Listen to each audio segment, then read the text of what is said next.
Salve minha freguesia, meu freguesinho, vai chegando, quarta-feira, dia do nosso encontro. Tô tentando imitar o Pava, não consigo. Amiguinhos e amiguinhas, o nosso encontro para falar sobre Jesus. Não consigo, o Pava definitivamente é um cara do outro mundo, ele já é Nova Terra. Eu sou da Pavirada, eu sou do megafone, eu sou pra fazer barulho!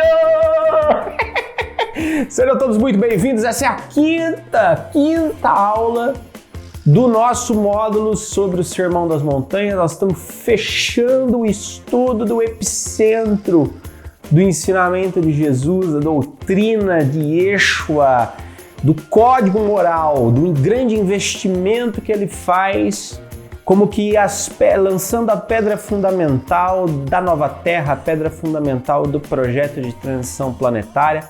Nós vimos virtudes, atitudes, transcendência. Na última aula nós chegamos ao ápice, ao epicentro dessa mensagem com o reino. E hoje Jesus meio que contorna, sabe? Lembra daquele triângulo que eu mostrei na última aula? Virtudes, atitudes, transcendência no epicentro reino. Ele contorna com um círculo agora, fechando essa entrega com a lei de causa e efeito. Ele esmiuça do começo ao fim a lei de causa e efeito. Nós vamos entender qual era a intenção por trás disso e por que ele fecha o ensinamento dessa forma. Vem comigo!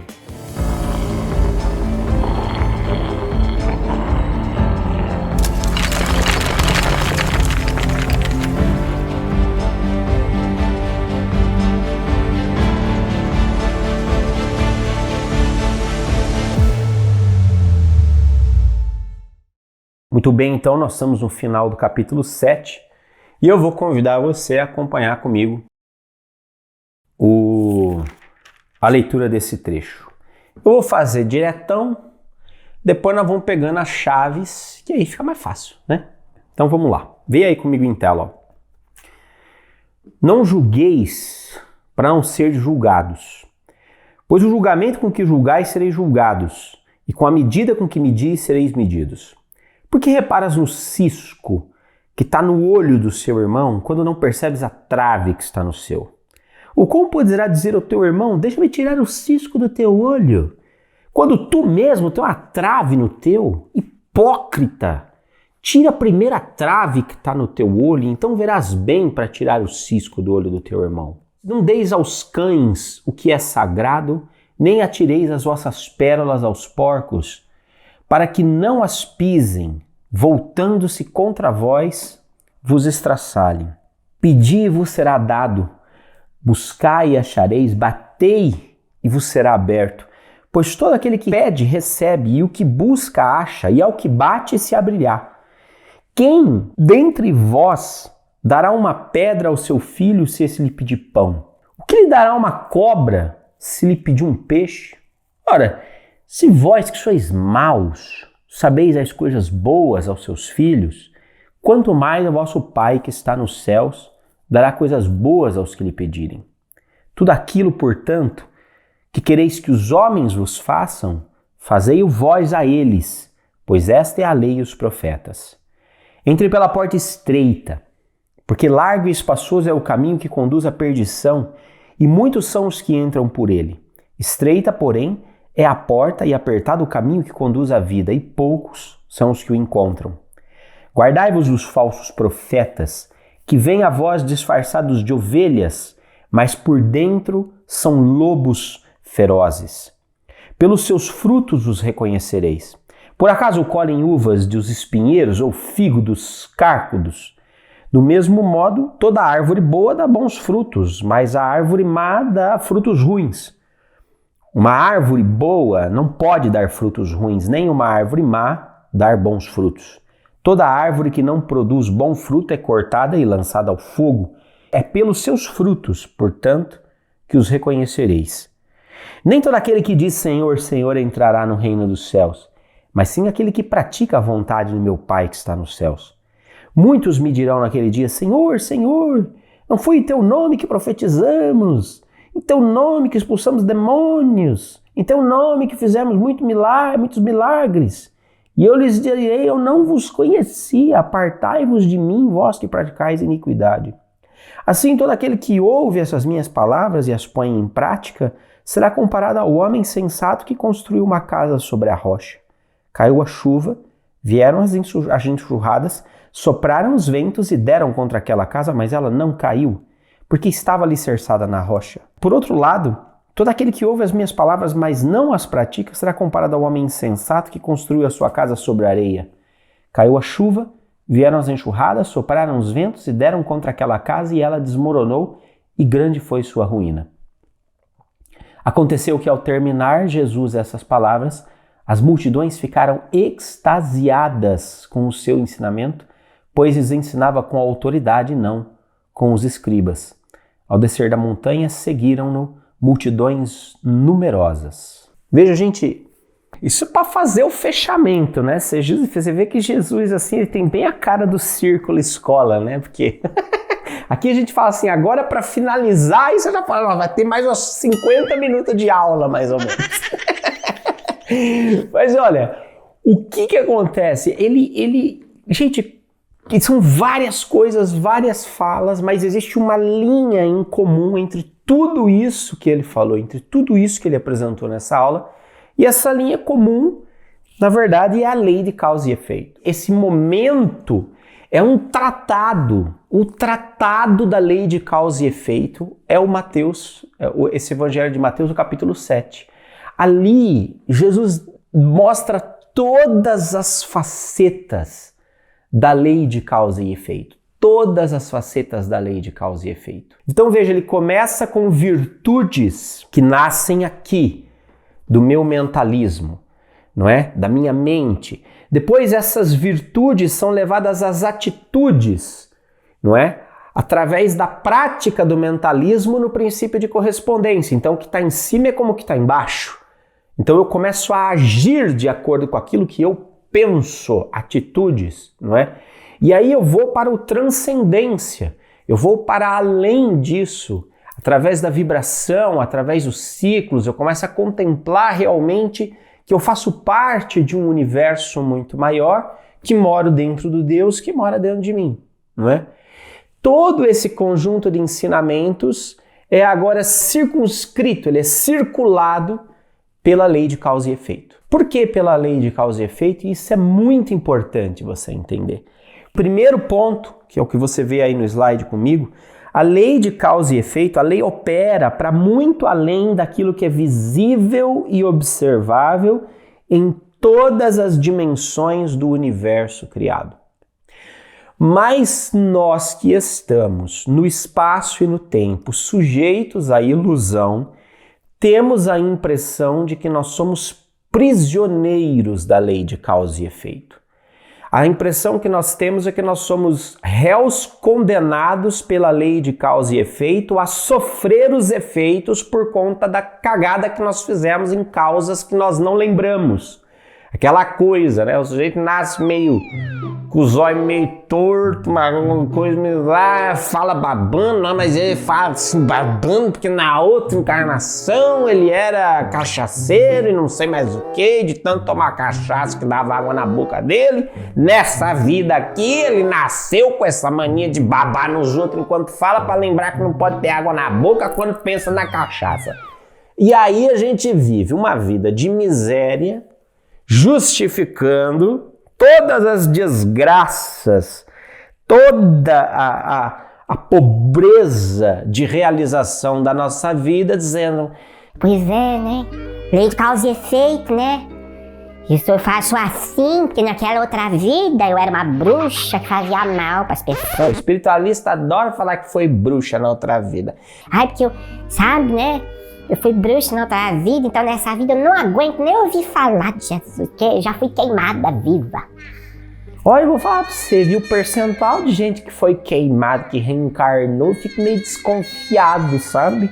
que eu acho que a memória está com uma certa distorção de personalidade. Você acha que você foi queimada, porque hoje em dia é bonitinho você falar que você é bruxa, né? Mas provavelmente você que acendeu fogo naquela fogueira, né? Você acha que eu sei que estava sendo queimada, ai que coisa horrorosa, fui queimada na outra vida por ser bruxa. Mas eu tô apostando os meus calcanhares que era você que acendia o fogo. Então a gente fica justificando um monte de coisa da nossa vida, de maneira que o conhecimento chucro que nós temos da lei de causa e efeito produz em nós estagnação. É que na outra vida eu fiz isso, então nessa vida eu sou assim. Ó Deus, ó vida. Estagnação. Porque na outra vida eu fui marvado, nessa vida tem que ser boazinha. Vulgo tonta, percebe? A gente fica justificando com conhecimento chucro da lei de causa e efeito a estagnação da nossa vida. E o que Jesus faz neste capítulo é ampliar profundamente todos os ângulos de compreensão dessa lei, justamente para gerar movimento. Conhecimento gera movimento, que gera transformação. Ele fala de virtudes, atitudes, transcendência do reino dos céus como estado de consciência presente, mas ele sabe que o ser humano adora ficar encostado numa desculpa. Quanto mais uma desculpa existencial baseada numa lei universal, né? Lei de causa e efeito. Que eu fiz isso, assim eu sou, hoje eu sou assim. Aqui, farroupilha, atitude. Jesus mexe nessa lei justamente para mostrar em todos os fractais que é preciso atitude. Atitude. É preciso força, é preciso ação. Para além, é preciso movimento. Então Jesus não queria falar nada, mas eu acho que a metodologia do círculo tem muito a ver com isso.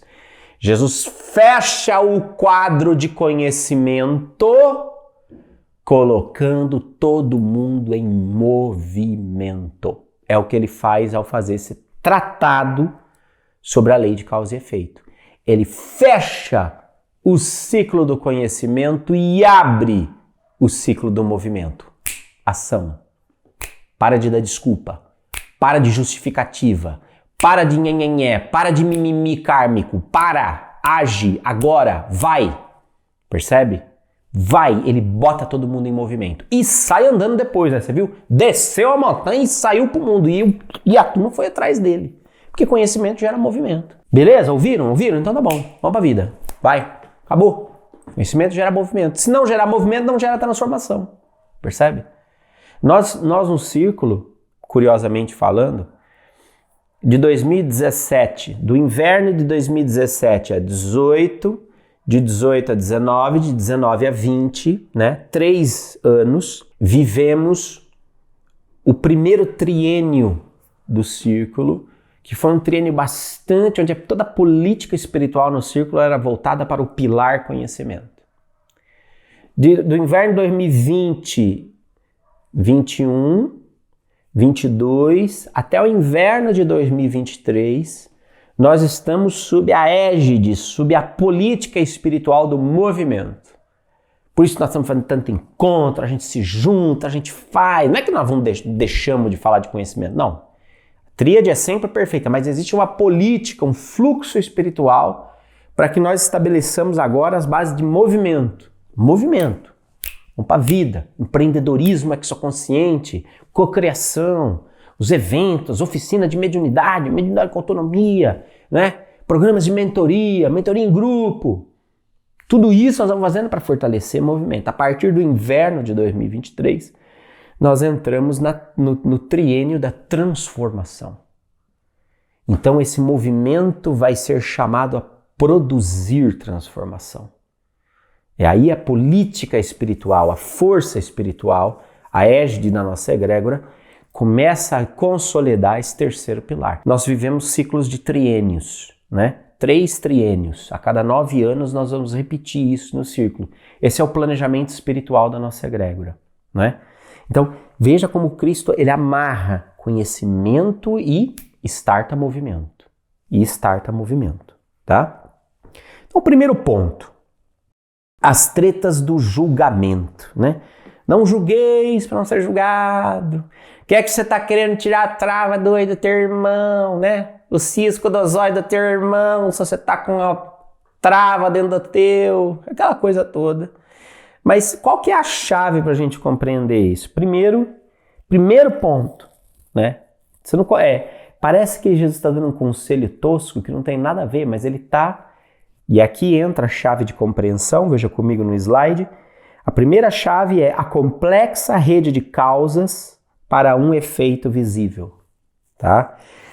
Isso o Kybalion deixa muito claro, William Walker deixa muito claro no Kybalion, que existe uma complexa rede de causalidades. Rede esta que é visível e invisível, objetiva e subjetiva, física, mental e espiritual, porque a lei opera em todas as dimensões do universo. Existe uma complexa rede de causas para um efeito visível e observável. Caso você não tenha visto, mas acredito que viu, há algumas semanas eu dei uma aula sobre sincronicidade. E é justamente sobre isso, porque a causalidade, essa coisa de isso aconteceu porque isso aconteceu, de uma única causa para um único efeito, é uma visão muito restrita. Muito restrita. Não existe apenas uma única causa para os efeitos que nós observamos. Existe uma rede de causalidades. Então é um pensamento muito reducionista. Muito reducionista. Você virar e falar... Ah lá, ó. Nasceu manca porque na outra vida chutava cachorro. Não tem nada a ver. Quer dizer, pode ser uma das causas, pode ser uma das causas. Puxa, aquele braço fez muito mal, volta... de alguma forma com uma formação diferente, limitada, para que haja uma reconstrução da consciência, da valorização do uso do braço.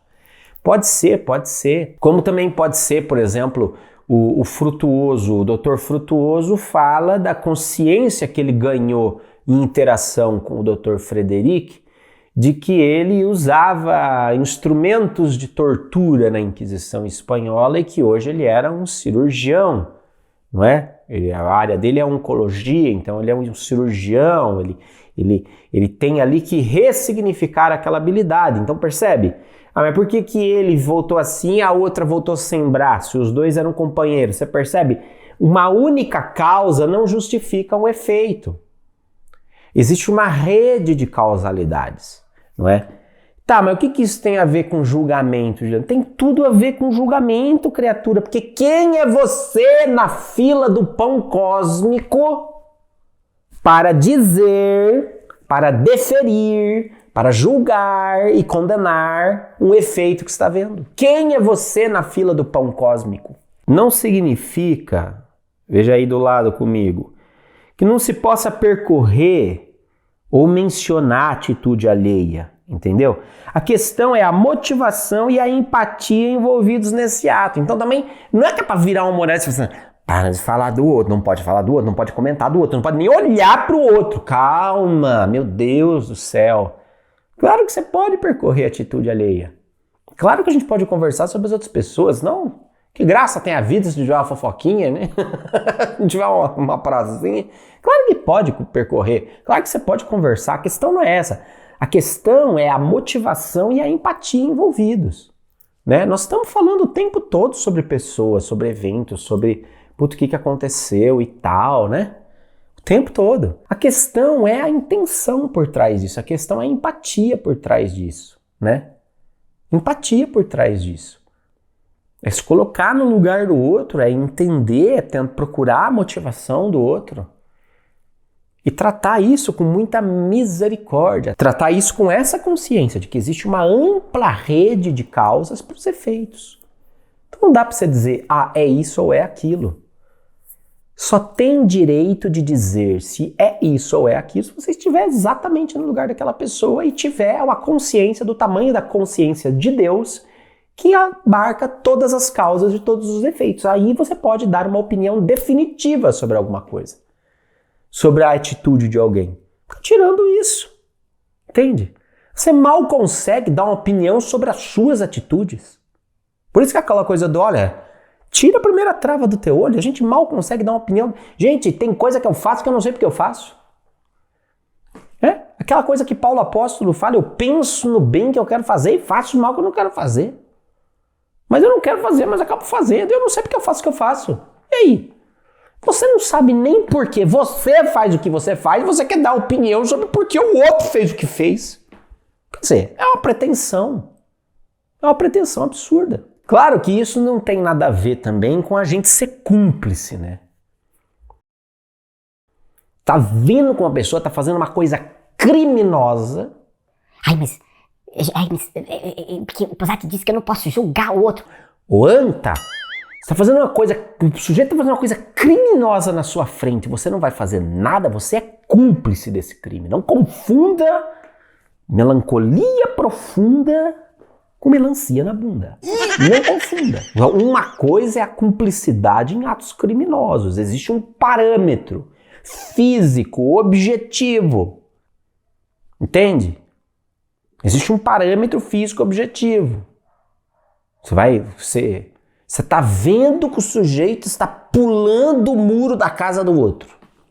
Você está vendo que o sujeito está invadindo a casa do outro para roubar, para matar, para ferir. Você vai ficar quieto, porque você vai assim, mas eu não sei, tu tá levando ele, né? O Posati disse que tem uma grande lei de causalidade. Vai saber se aquele vizinho não roubou ele na outra vida. Não, Anta, aí você está sendo cúmplice de um crime. Não tem nada a ver com isso, tá? Não tem nada a ver com isso. É a mesma coisa, por exemplo, assim. Então eu preferi não falar nada, porque a gente não sabe, né? A gente não sabe o que é que o outro pensa. O que eu vou falar, né? E aí fica aquela apatia no relacionamento, fica aqueles relacionamentos desconexos. Nada a ver também. Não julgar não significa não julgar ou se ocupar primeiro com a trava que está no teu olho antes de querer falar do cisco do outro, não significa que você não possa fazer uma crítica construtiva. Claro que você pode fazer uma crítica construtiva. A questão é se a pessoa está pronta para ouvir. A questão é se a sua crítica é oportuna.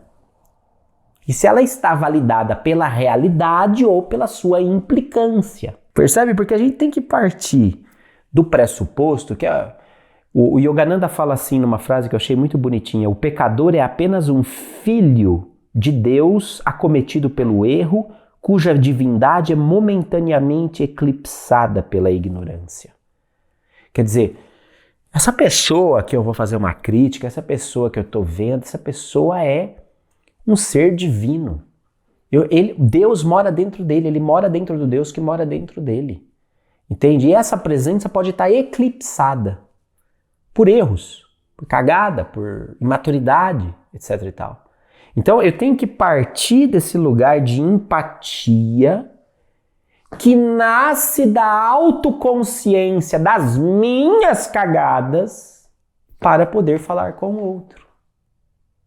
E não é aquele ponto de vista onde a gente se coloca como expert, o mentor, o especialista, o realizado, o preceptor, o iluminado, o guru. Não!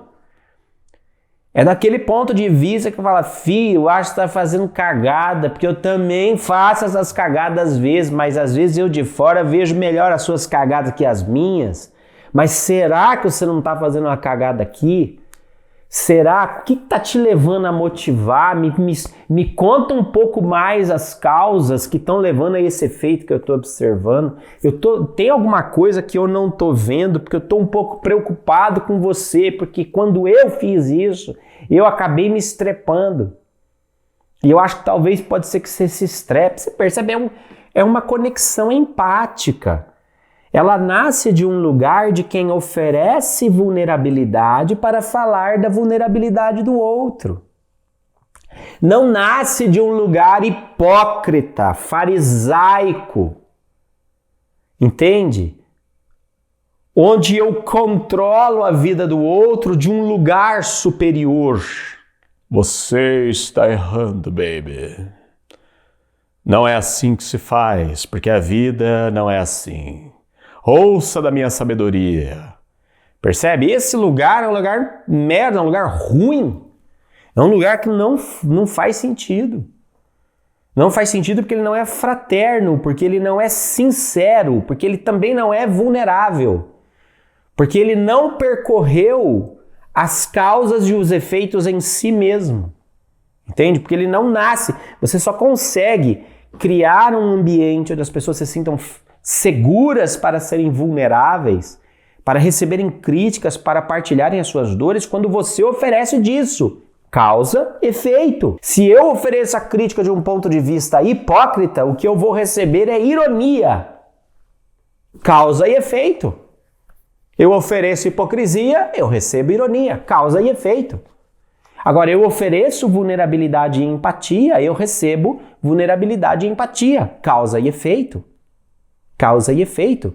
Então, assim, é desenvolver e ampliar a consciência das nossas próprias causas, da nossa própria rede de causalidades das merdas que nós fazemos, nos ajuda a ampliar a nossa capacidade de empatia com o outro, entendendo que também existe uma complexa rede de causalidade na vida dele que está levando ou produzindo nele os efeitos que você está observando. Portanto, você não tem direito de julgar o outro. O único que tem direito de julgar o outro é Deus, porque Ele conhece toda a rede de causalidades. Ele vai dizer se é culpado ou não, não você.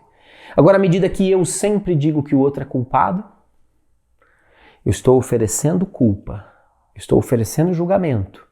Provavelmente eu terei culpa e julgamento nesse cartório. Causa e efeito.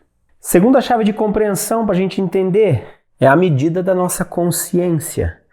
A experiência que nós temos da realidade, ela é do tamanho da nossa consciência. Por isso que Jesus diz, com a mesma medida com que vocês medirem, vocês serão medidos. Com a mesma medida que vocês medirem. Jesus não está, claro, fazendo uma ameaça aqui, né? Tipo, não, ao contrário. Ele está mostrando uma dimensão mais ampliada dessa compreensão da lei de causa e efeito. Entende? Então, se eu tenho uma visão limitada, é porque a minha consciência está limitada.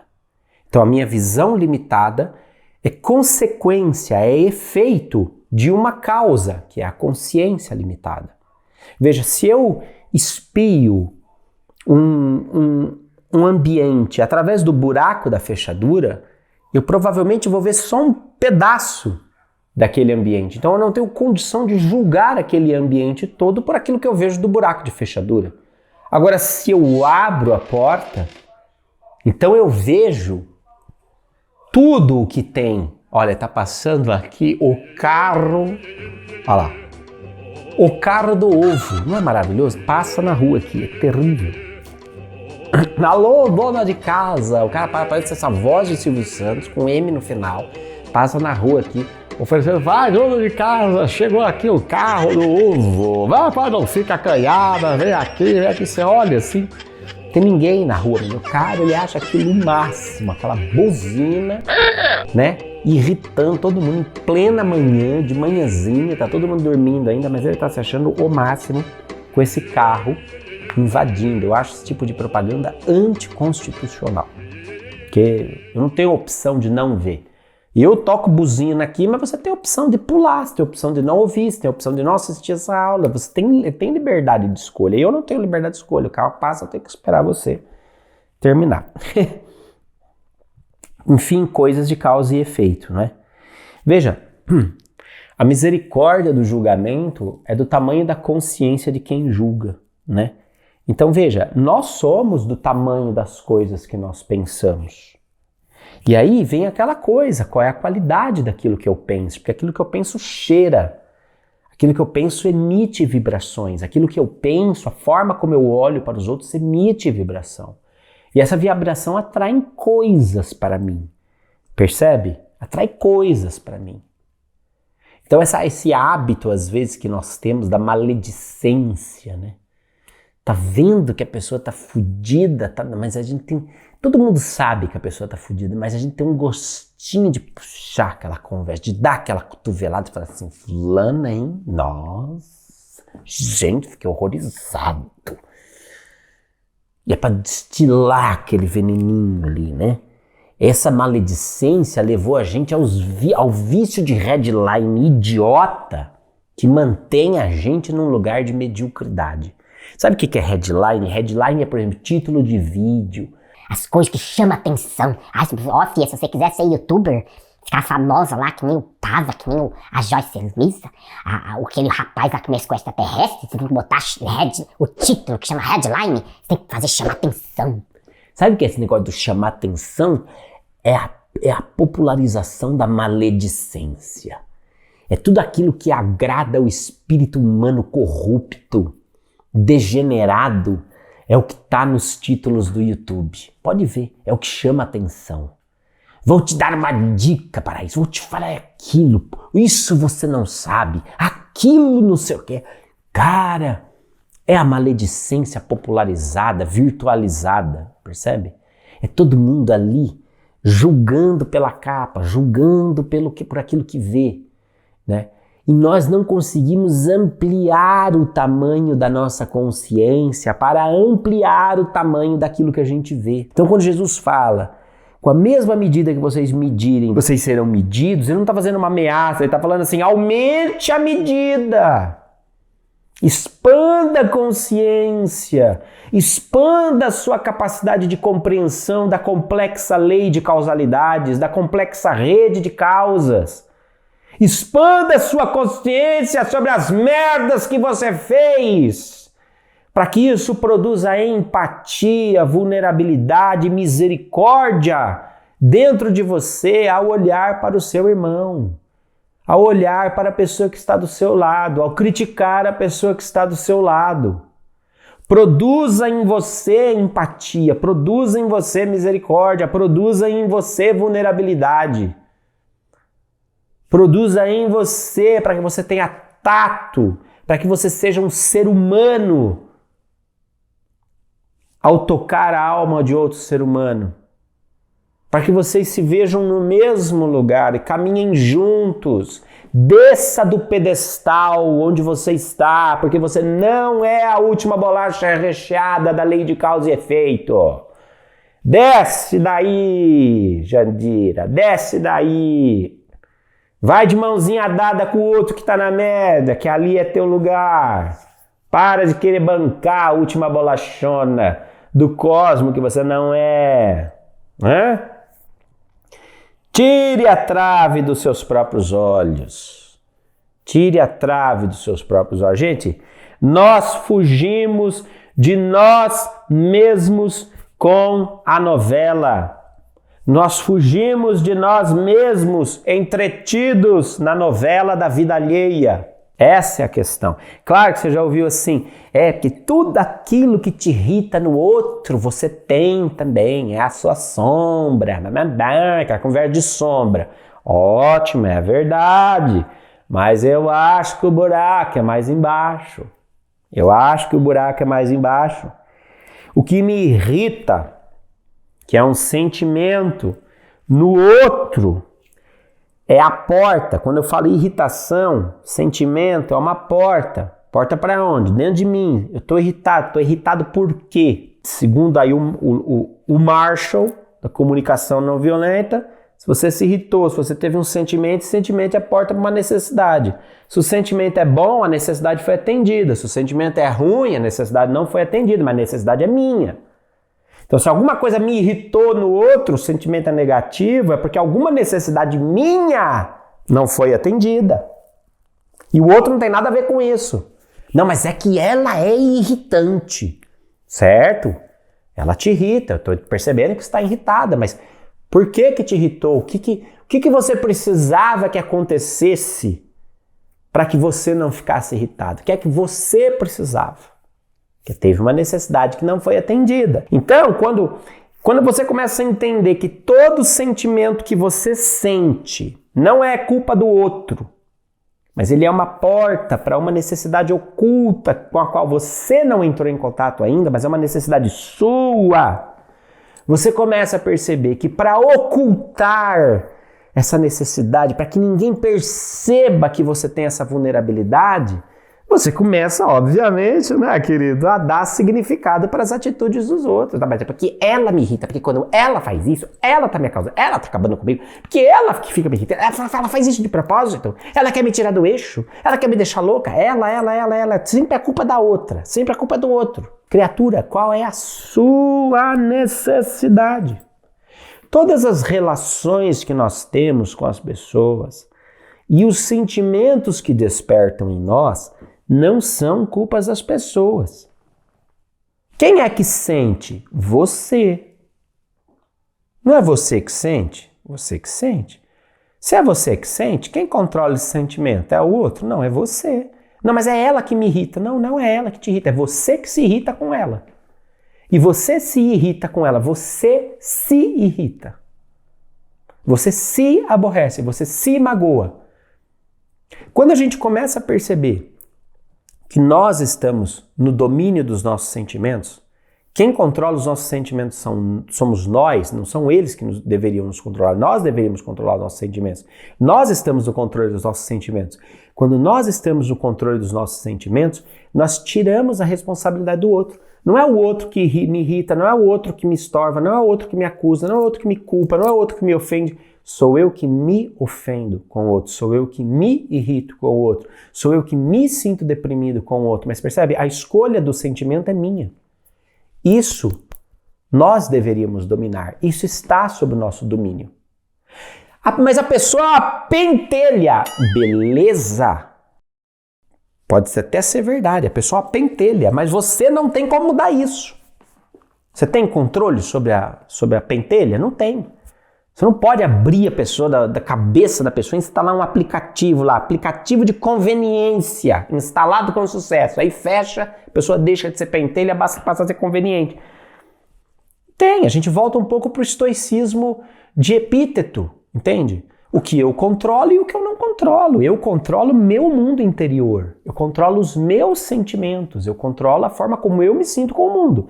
O que o mundo é, eu não controlo. Então é frustrante, é decepcionante, é uma fuga ficar colocando a culpa no mundo. Toda vez que você coloca a culpa no mundo, toda vez que o problema é o cisco, né, no olho do outro, você está fugindo de ver as travas dos seus. Nós ficamos entretidos com a novela, com a vida alheia, entende? Culpando a vida alheia porque nós estamos fugindo de conhecer os nossos sentimentos e as nossas necessidades. Então, porque eu não quero aprender a dominar os meus sentimentos e as minhas necessidades, eu fico entretido dando significado para a atitude dos outros. Então, você me irrita, você é chato, você é mal comigo, você é isso, você é aquilo. Então, quando eu falo você faz isso comigo, você faz aquilo comigo, eu estou jogando completamente a responsabilidade de ação no outro.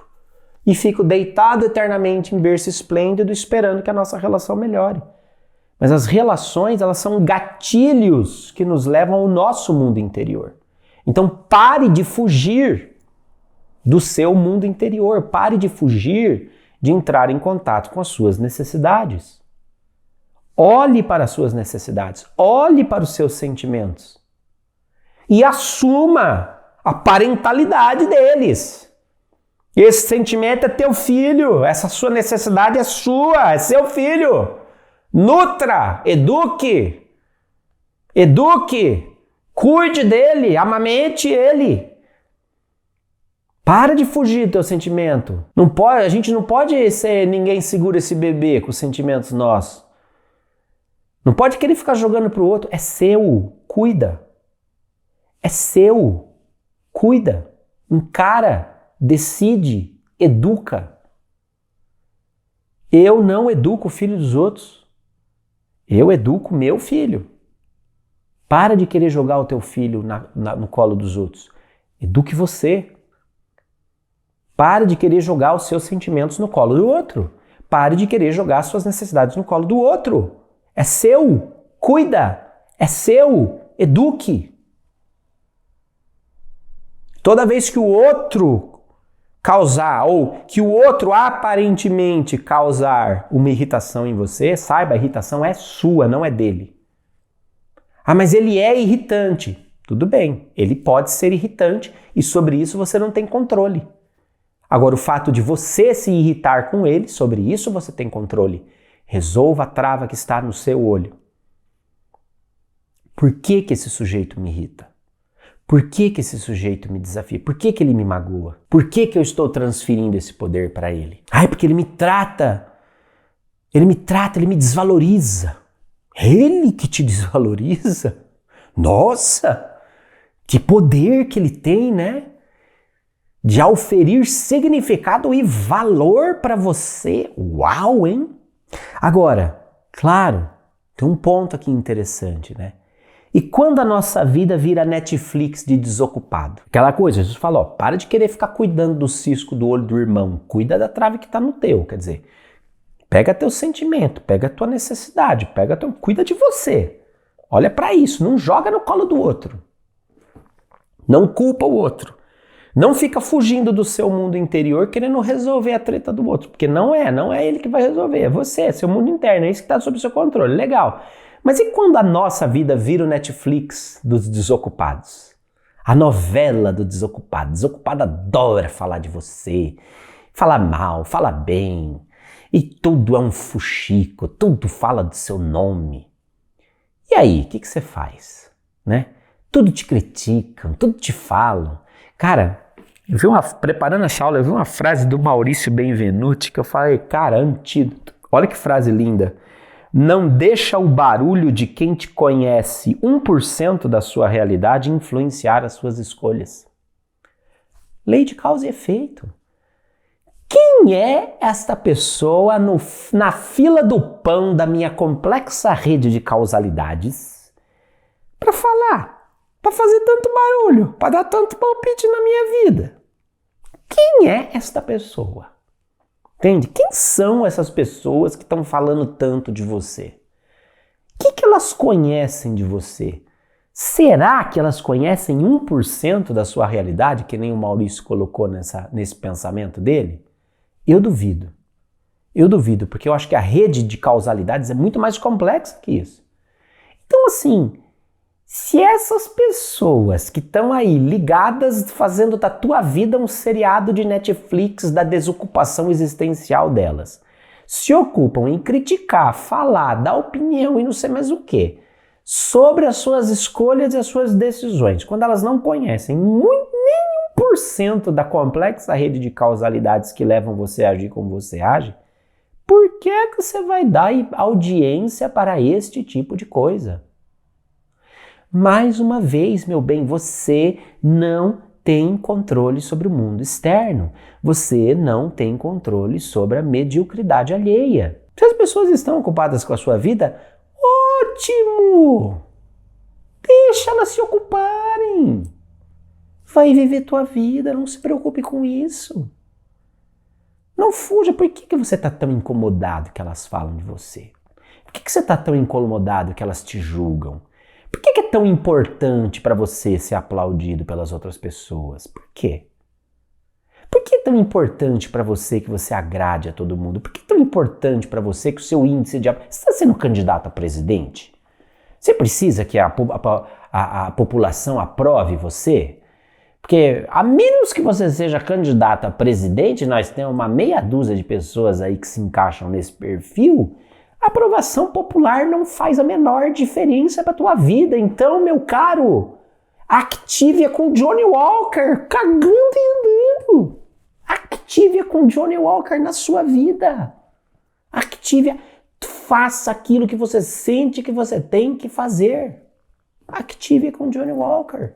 Não deixe que as pessoas que sabem 1% da sua vida influenciem nas suas decisões. Causa e efeito. Avalie, essa pessoa conhece as minhas causas?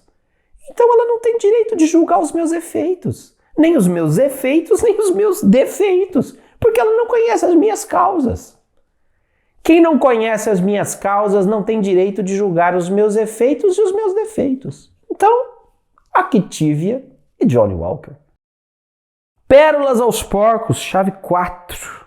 Que é aquele princípio hermético, leite às crianças, carne aos homens formados. Ou seja, a cada configuração de consciência, o seu suficiente. A cada configuração de consciência, aquilo que lhe basta. Respeito e empatia ao tempo de cada um. Veja, Jesus, ao dizer isso, não está elitizando o acesso ao conhecimento. Tá? Leite às crianças, carne aos homens formados. Eu dei as suas pérolas aos porcos. Parece que ele está criando aqui um processo seletivo de quem merece e não merece receber o conhecimento. Jesus não está elitizando o conhecimento, porque senão ele estaria se contradizendo. Ele não acabou de falar que era para você não julgar. Ele acabou de falar que é para você cuidar da trava que está no teu olho ao invés de querer tirar o cisco do outro. Então por que de repente ele vira e fala assim, não dê pérolas aos porcos? Quer dizer, não vai compartilhar o conhecimento com qualquer um. Pô, mas como é que eu vou julgar? Como é que eu vou ser? Então, mas o senhor acabou de falar que não era para eu julgar. Agora o senhor está falando que é para eu avaliar e julgar quem merece o conhecimento e quem não merece? Ah, pegadinha, hein? Não. Jesus continua o seu discurso de empatia. Por quê? Porque ao dizer assim, ó, não dê pérolas aos porcos, quando a gente fala assim, leite às crianças, carne aos homens formados, a cada patamar de consciência, a cada configuração de consciência, aquilo que lhe basta, aquilo que lhe é suficiente, Jesus está pedindo para você ser empático e responsável. Responsável com o conhecimento. Então não é que você vai avaliar e vai julgar o outro se o outro merece ou não, que tipo escola iniciática que me irrita essa agremiação de gente abelhuda, de gente que é mesquinha, né, de gente que é entojada, para não falar, porque parece que tem um sabuco de milho entalado, você sabe onde, julgando, avaliando se o outro tem condições ou não de receber o conhecimento que eles têm. Ah, vá catar coquinho na ladeira de Saturno. A questão, a postura do que Jesus está falando é uma postura de empatia e responsabilidade, tá? Por quê? Porque às vezes a outra pessoa não tem condições de alcançar certos conhecimentos, porque ela ainda não trilhou certos caminhos. Veja, tem certas coisas que, se a gente sabe antes do tempo, se a gente é exposto a certos conhecimentos antes do tempo, aquilo aniquila o nosso processo de construção. É a mesma coisa de você querer botar telha em cima do fundamento da casa. A hora que você vier com o tijolo para fazer o muro, você vai esmagar a telha. Não vai dar certo. Cada coisa tem o seu tempo. Cada coisa tem o seu lugar. E quando nós estamos num processo de partilha de conhecimento, de crítica ao outro, num processo coletivo, nós precisamos tomar cuidado com isso, apenas para que o nosso conhecimento não sacuda a cabeça do outro. É que nem quando o sujeito me chega e fala assim, eu tô lá no centro fazendo um trabalho espiritual lá, mas lá isso é muito quadrado, é só preto velho e caboclo, e eu olho pro lado, eu vejo os extraterrestres, eu tô falando para eles, tá cheio de extraterrestres aqui, eles acham que eu sou louco.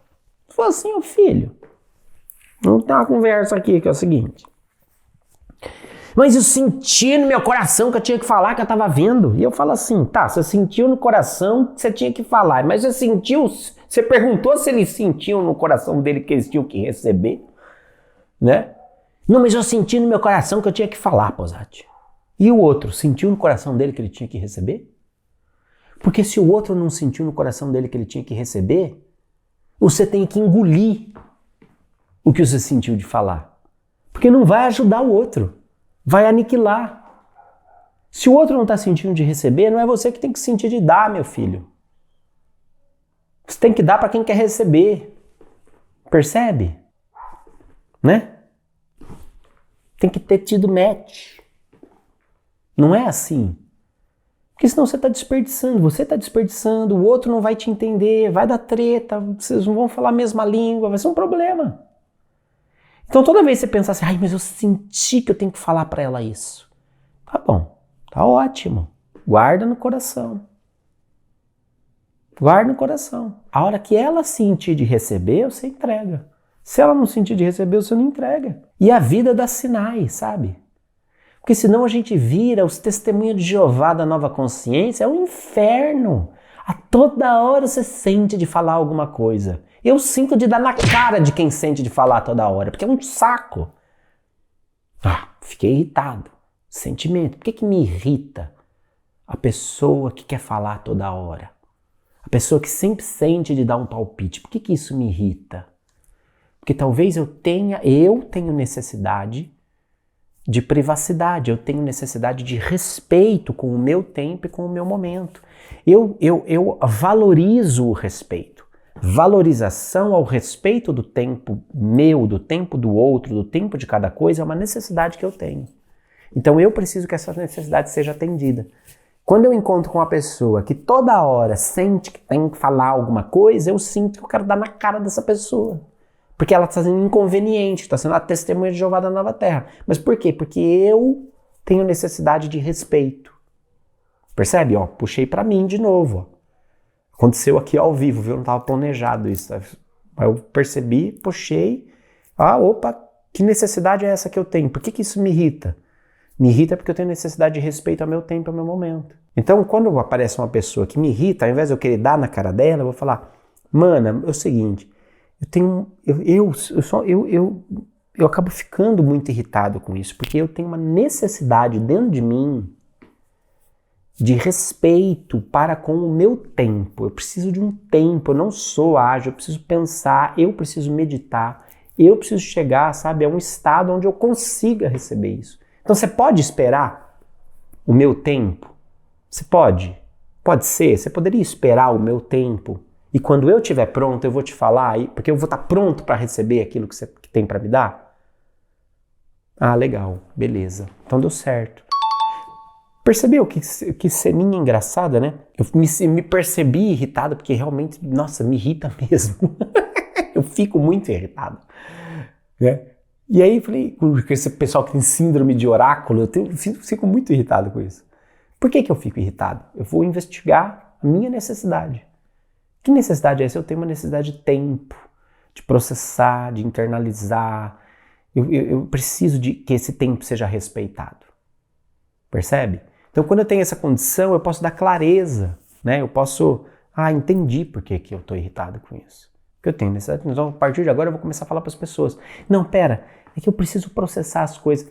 Tudo bem, posso me preparar para receber isso? Que eu quero valorizar aquilo que você tem. Já melhora muita coisa, né? Tem um outro ponto também que é assim, Eu, falando de pérolas aos porcos ainda, né? Eu não entro em competição. Sabe? Competição de espaço, competição para... Eu não entro com competição com a imbecilidade, sabe? Tinha um negócio de querer ficar bradando, querer... meu Deus. Cara, aos idiotas, o que eu melhor posso oferecer é o meu silêncio, sabe? O meu silêncio, a minha discrição. O meu silêncio é a minha melhor oferta. E eu acho que o silêncio e a discrição, às vezes, eles são um golpe muito sábio quando você está num ambiente de constrangimento, né? Num mundo que ri feito hienas, sabe? Você tá num mundo que ri feito hiena, que é idiota, que é medíocre, que... Eu não entro nesse tipo de competição, eu não entro nesse tipo de querer ganhar espaço, sabe? Eu não entro, eu não gosto, não é o meu espírito. Quando eu me sinto num ambiente que é extremamente competitivo, onde eu tenho que disputar um espaço para falar, eu não falo, eu ofereço o meu silêncio e a minha descrição. Eu acho que isso é o melhor que eu posso oferecer. Porque eu também não vou competir com mediocridade para encontrar um lugar ou para ter um lugar para falar. Talvez o pessoal olhe e fale, você só gosta de estar com as pessoas que gostam de você, porque ali as pessoas querem te ouvir. Não é isso. Eu sou um muito bom ouvinte. Quase sempre, quando as pessoas têm a oportunidade de me conhecer, percebe que eu numa mesa com 10 pessoas, eu não falo, eu tô lá, tô de boa, participo da conversa e tal, não sei o quê, mas eu Eu não sou uma pessoa competitiva. E eu não acredito nessa coisa de gritar mais alto ou de falar mais alto para ganhar atenção, para ganhar razão, para despertar a consciência das pessoas. Para com isso, não seja besta, né? Jesus, diante de Pilatos, ficou quieto. Ficou quieto. Por quê? Porque ele olhou e falou, cara, o melhor que eu posso dar para esse cara é meu silêncio. Ele não tem... Infelizmente, ele ainda não tem condição de nada. E Pilatos fica puto com ele porque ele não fala nada. Fala, pô, você não sabe que eu posso te libertar, cara? Posso dar um jeito na tua vida? Aí Jesus abre a boca e fala assim, olha, querido, você não teria autoridade nenhuma sobre mim se não tivessem permitido isso. Relaxa, tá? Relaxa que quem me entregou para você tem mais culpa que você. Você, teu julgamento, relaxa. Então, é interessante isso, por quê? Porque Jesus, diante de Pilatos, ele tem uma atitude muito digna de respeito à grandiosidade da verdade que ele representava. E ao mesmo tempo de empatia, porque ele poderia fritar filosoficamente Pilatos com 2 dedos. Mas ele não fez. Ele não fritou, porque ele falou assim, cara, não tem como eu falar da verdade para você ainda. Não tem como, você não vai conseguir alcançar. Né? Você não vai conseguir alcançar. Vai dar mais problema do que solução, percebe? Quinta chave, né? Aquele trecho que ele fala, quem busca encontra, para quem bate a porta vai ser aberta, tal, né? A quinta chave de compreensão é muito simples. A lei de causa e efeito, ela não é fatalista. Deus sempre abençoa o esforço da busca, né? Deus sempre abençoa o esforço da busca. Então você vê que ele vem tratando de... Agora ele trata mais um aspecto da lei de causa e efeito. É o seguinte, cara, eu tô vivendo um efeito de merda na minha vida. Tá, beleza. Passo 1. Para de chorumelas, porque não existe vítima no universo. Lei de causa e efeito. Eu tô vivendo um efeito cuja rede de causalidades, eu faço parte dessa rede de causalidades, eu provoquei as causas desses efeitos, né? Teve uma rede de causalidades, uma rede de ações e de atitudes minhas que causaram esse efeito. Então, para de chorumela. Tá vivendo um efeito de merda na sua vida? Para de chorumela. Não existem vítimas no universo. Beleza? Beleza. Segundo passo, os seus atos, numa imensa rede de causalidades passadas, desta e de outras vidas, trouxeram esse efeito diante de você. Não é apenas essa vida, não é apenas outras vidas. Tem gente que fica louco, vasculhando o passado, fazendo regressão para as últimas 60 encarnações para entender por que está desempregada. Mas não consegue ver que não fala inglês, por exemplo. Cara, por que você está fuçando nas suas últimas 60 encarnações para procurar a causa, sendo que você não se qualificou nessa vida para fazer o que você está fazendo? Percebe? Então você não tá, ai meu Deus, eu tô vivendo uma situação de desemprego, de aperto financeiro, etc e tal, mas é porque em 1548 eu fui um grande comerciante. Beleza, pode ser que você tenha sido um grande comerciante, ávido por grana, que tenha desperdiçado a oportunidade de exercer responsabilidade sobre recurso financeiro, maravilha! Mas, mano, você tá chucro e desatualizado nessa encarnação também, né? Não dá conta de, centralizar um texto no Word. Como é que você quer reverter o efeito se você não trabalha nas causas que estão te levando a merda nessa vida? Percebe? Nós temos um complexo de procurar a causa dos efeitos em outras vidas e às vezes a gente esquece dessa vida. Percebe? Observe os efeitos. Agora, e também tem aquele momento onde a pessoa, cara, depois eu fiz tudo que eu tinha que fazer. E eu continuo vivendo isso. Tá, beleza? Provavelmente tem aí causas mais subjetivas, ocultas, de outras encarnações. Tem uma rede de causalidades subjetiva, espiritual, que você não está conseguindo ver. Beleza, vamos ver que tipo de coisa que pode estar interferindo. Bacana, mas beleza. Terceira pergunta, já ficou claro para você por que você está vivendo esse efeito? Já ficou claro para você O que você tem que aprender com essa situação? Já ficou claro para você que tipo de antídoto, de vacina, de anticorpos espirituais você precisa produzir com essa situação que você está vivendo? Já ficou claro? Tem, porque às vezes não fica claro para a pessoa. Não, olha, todo o efeito que nós vivemos precisa gerar uma atitude em nós. E essa atitude precisa ser uma espécie de anticorpos.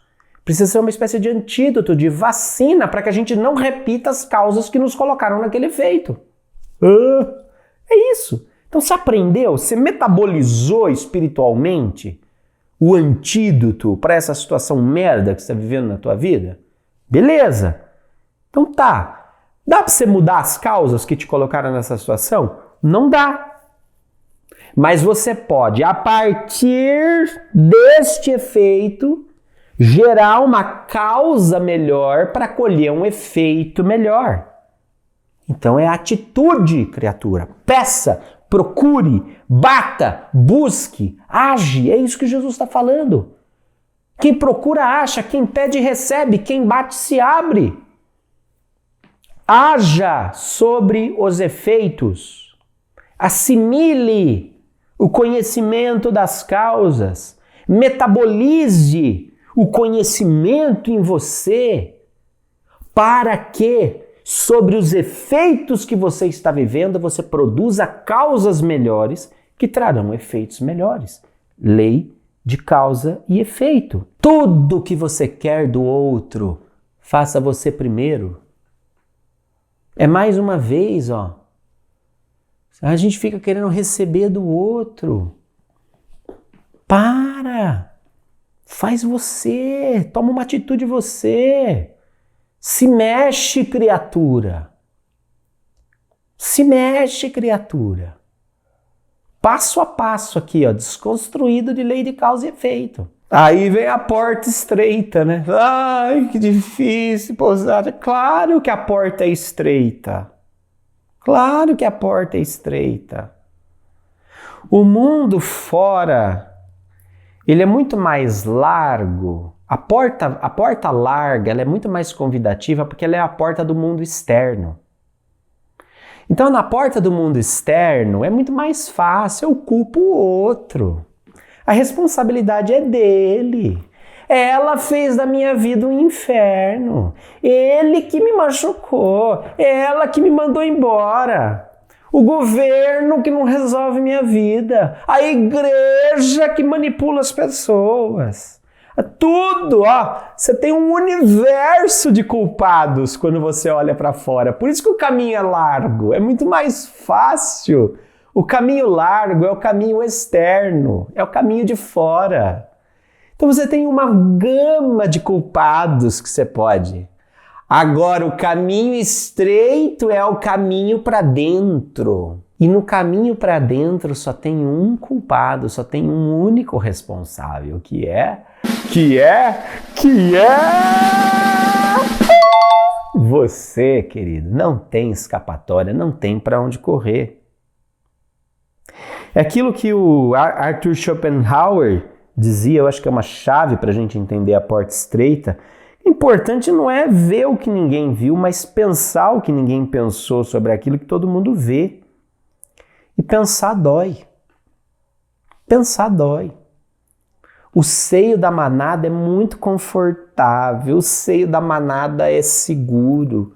Fazer o que todo mundo faz, ai meu Deus! Fazer o que todo mundo faz é muito mais fácil, porque fazer o que todo mundo faz vai te levar para o lugar onde todo mundo tá. Minha pergunta é: o que é que você pode fazer diferente? A partir de quem você é, o que é que você pode fazer de diferente? Percebe? É você. A conversa de causa e efeito é sobre você, querido. Não é sobre o outro. O que você pode fazer.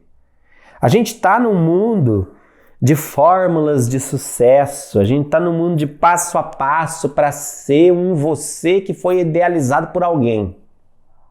Mas aí eu pergunto para você: quem é você? E como você pode ser o melhor a partir da sua essência? É olhar para dentro. É olhar para dentro. Gente, o fácil no fundo não tem graça. O fácil que é fazer o que todo mundo faz não tem graça. O fácil que é jogar sempre para fora os movimentos e nunca para dentro, esse é o caminho largo, percebe? Joga para fora. Mas e quando você joga para dentro? Não, mas eu segui os passos que ele falou e não deu certo. Claro que não deu certo. Você não seguiu os passos internos de quem você é, da sua essência, de como você pode ser o melhor. Percebe? E por isso que eu sou apaixonado por psicologia de pontos fortes. Porque ela obriga a gente a olhar para dentro de nós. Para quem eu sou. Não é o que o outro acha que eu tenho que fazer, é o que eu acho que eu tenho que fazer, baseado nos meus talentos naturais. Eu sou apaixonado por essa abordagem, apaixonado pela abordagem da comunicação não violenta, porque é isso, é o que eu sinto, qual é a minha necessidade, qual é o meu talento natural e como é que eu vou fazer tudo isso dar certo. Percebe? O caminho não é fora, o caminho é dentro, o caminho de fora é grande, o caminho de dentro é apertadinho, viu, bicho? Você tem que passar murchando a barriga para entrar nele. Ovelhas em pele de lobo, frutos e coerência, né? Jesus amarra aqui. Primeiro, a ilusão do cotidiano, gente, ela devora os nossos projetos e os nossos sonhos, mas a consistência ao longo do tempo fala ao mundo quem nós somos. Primeiro, ele fala assim, cuidado com as ovelhas, com os falsos profetas, as ovelhas em pele de lobo. Depois ele fala, você conhece uma árvore pelo fruto, a árvore boa dá fruto bom, né? E depois ele fala sobre coerência. Olha, nem todo aquele que diz Senhor, Senhor, mas aquele que age, que fala da vontade. Então, veja, ele está falando sobre 3 momentos aqui. Primeiro, o cotidiano automático, ele é o lobo sutil que vem devorar o projeto de identidade do ser. Então, você escolhe o caminho estreito, o caminho para dentro, o caminho interno. Esse é um caminho de identidade. É um caminho de construção daquilo que você é, de quem você é. Você cria um projeto, um sonho, quando você entra em contato com seus talentos naturais, fala, eu quero ser, isso é o que eu quero ser. Você cria um projeto. Mas o cotidiano, ele é esse lobo disfarçado. Ele tenta abocanhar esse sonho, ele tenta anestesiar esse sonho, esse projeto de identidade.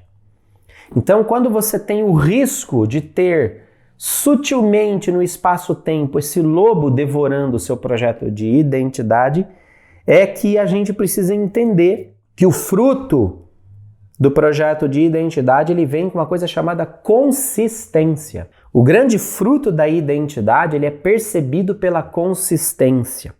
Então, ao longo do tempo, a consistência representa a vitória dos sonhos sobre o cotidiano, a vitória da identidade sobre o dia a dia. Então percebe, muitas vezes você fala assim, não, eu vou ser uma pessoa melhor, não, eu vou agir de acordo com os meus talentos naturais, não, eu vou tomar uma atitude. Legal, só que isso dura até a segunda-feira. Segunda-feira você já é de novo o Satanás. Então não tem consistência. Não frutifica, a identidade não frutifica. A identidade, ela frutifica com consistência, ou seja, é todo dia um pouco, né? Você não realiza um projeto de identidade da noite para o dia. Você não dorme lagarta e acorda borboleta. Só a borboleta faz isso. O nosso processo é um pouco mais lento. Ainda assim, para o tempo de vida da borboleta, ela passa muito tempo virando lagarta. Nós temos a impressão que é da noite para o dia. Por quê? Porque a gente não está entendendo o contexto de causalidade da borboleta. A vida dela é muito mais curta. Então, se você parar para pensar, 12 horas, 24 horas na vida de uma borboleta é muita coisa. É muita coisa. Eu diria que o ápice da vida da borboleta é ser borboleta. A maior parte do tempo ela foi lagarta e casulo. Percebe? Então, a gente espera um efeito meio que milagroso, mas esquece de entrar em contato com essa estrutura de causalidades da nossa vida. Quando eu tenho um elo, o elo da consistência, tá? O elo da consistência é a coerência. É a coerência contínua, não é? Que é aquele momento, nem todo aquele que diz Senhor, Senhor. Então veja, para vencer ou para resistir, para superar o lobo do cotidiano disfarçado de ovelha que vem para abocanhar nosso projeto de identidade, nós precisamos ter consistência, ou seja, superar o tempo com frutos e coerência. Agir de acordo, de uma maneira coerente, encadeada, de maneira que essa identidade se manifeste continuamente no tempo. Isso é causa e efeito. Então a causa é a identidade reformada. A consistência e a coerência são os seus efeitos. Quando eu estabeleço e fortaleço a minha identidade, os efeitos são a consistência e a coerência.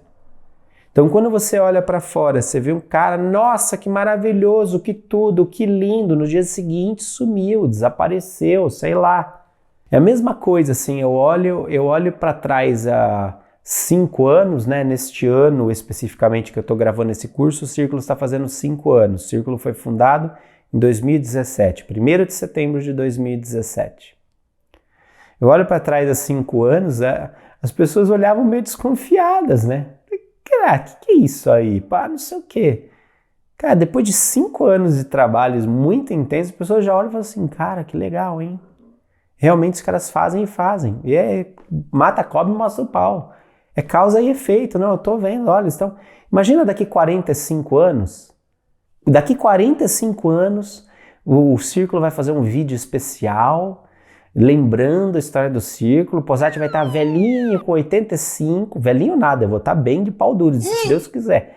Vai estar lá com 85 anos, falando assim, olha aí, consistência e coerência ao longo do tempo. Isso é identidade. Imagina, uma identidade, ela só se manifesta realmente no espaço-tempo quando ela trilha o caminho da consistência e da coerência.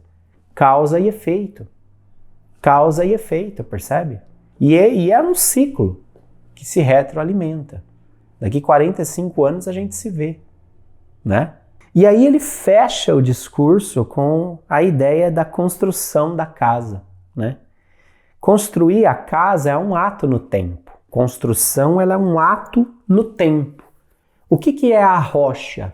A rocha representa coesão. Veja, o que ele compara, o que ele muda nos dois cenários. Um cenário constrói sobre rocha e outro cenário constrói sobre areia. Em tese, a natureza é a mesma, são minerais, né? A areia é a rocha fragmentada. A rocha é a areia unificada, coesa, não é? Então ele está fazendo aqui uma diferença entre o que é um conhecimento que é fragmentado e um conhecimento que é coeso. Coesão é fruto de consistência e coerência ao longo do tempo, que é a construção. Então, quando eu construir uma casa sobre a rocha, é praticar continuamente o conhecimento que ele compartilhou sobre virtudes, atitudes, transcendência, reino e o domínio sobre as leis de operação do universo.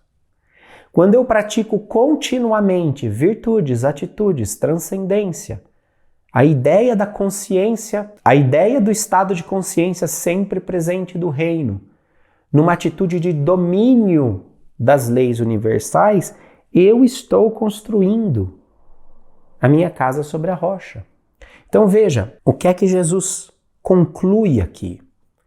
Que a lei de causa e efeito, que aparentemente nos aprisiona ao karma, ela também é a força que nos liberta dele. Porque quando eu opero a lei, eu deixo de ser um prisioneiro do karma e passo a ser o senhor do dharma.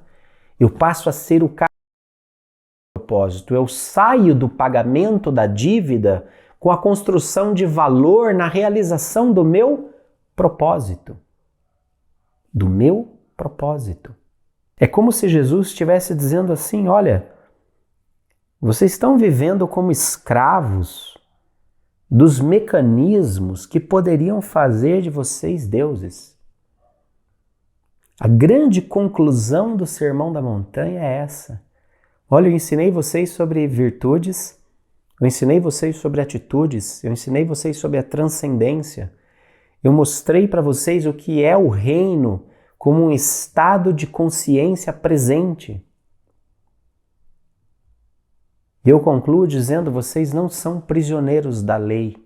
Vocês podem ser os operadores dessa lei. Vocês não precisam viver como escravos da lei, porque a lei é a força, ou a ordem universal é a força que pode fazer de vocês deuses, se vocês operarem com a consciência do reino sobre ela. Vejo você então na nossa próxima aula, que será a aula de perguntas e respostas sobre o módulo do Sermão da Montanha. Então pense, nós estamos chegando ao fim do módulo sobre a Carta Constitucional da Nova Terra, né?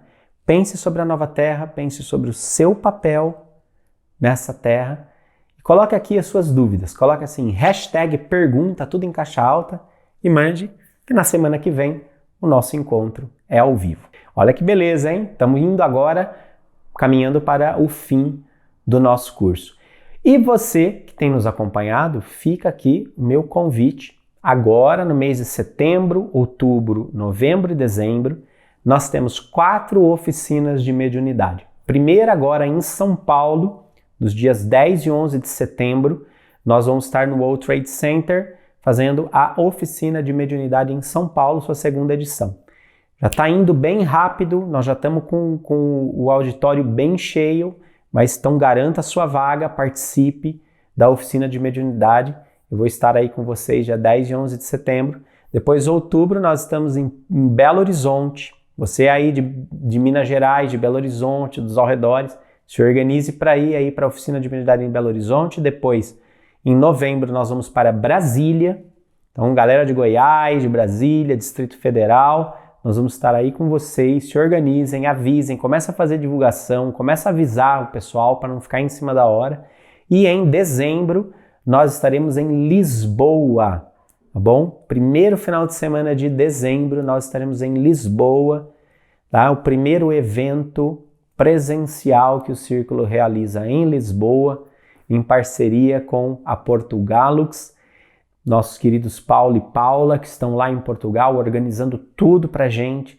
Então, se você está na Europa e quer participar de uma oficina de mediunidade, nós estaremos aí em dezembro. É só entrar em circuloescola.com, logo na primeira página tem lá o banner da oficina de mediunidade.